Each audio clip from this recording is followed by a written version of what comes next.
అని పలికి శుక మహర్షి దక్షి మహారాజు తిరిగి ఇలా అన్నాడు.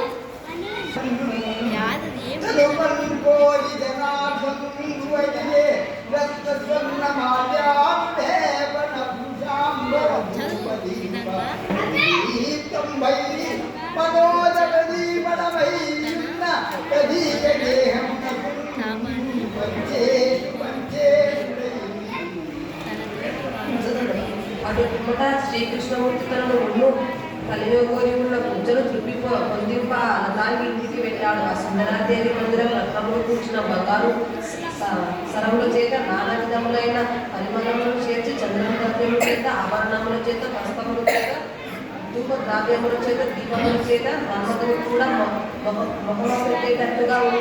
ఈ మందరానికి మన్మధుడు సైతం మొహము పెట్టించుకున్నట్టు అలంకారంతో వెళ్ళాడు.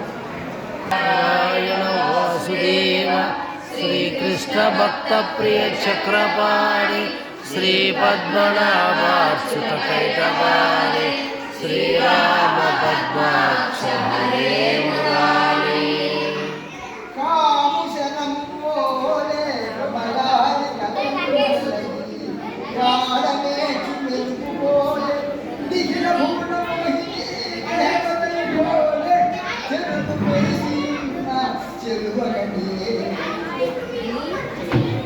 ఈ విధంగా వెళ్ళిన ఆ కృష్ణుడు మన్మధుని పాలనంగా బాణంలాగా చంద్రకళలాగా సంచరించే మెరుపులలాగా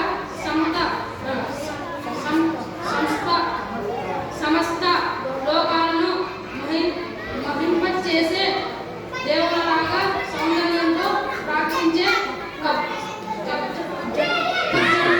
చూశాడు.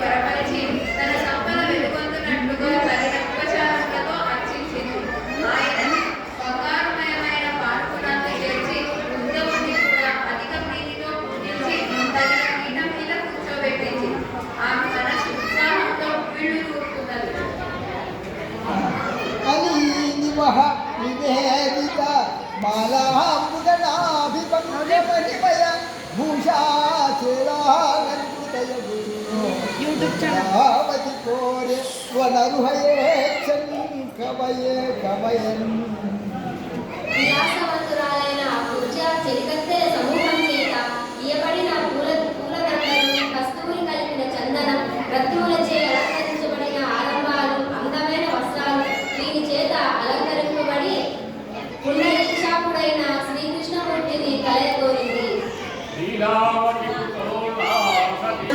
ఇంపైన దియము అయిన మధ్యముగా కాలం చేసి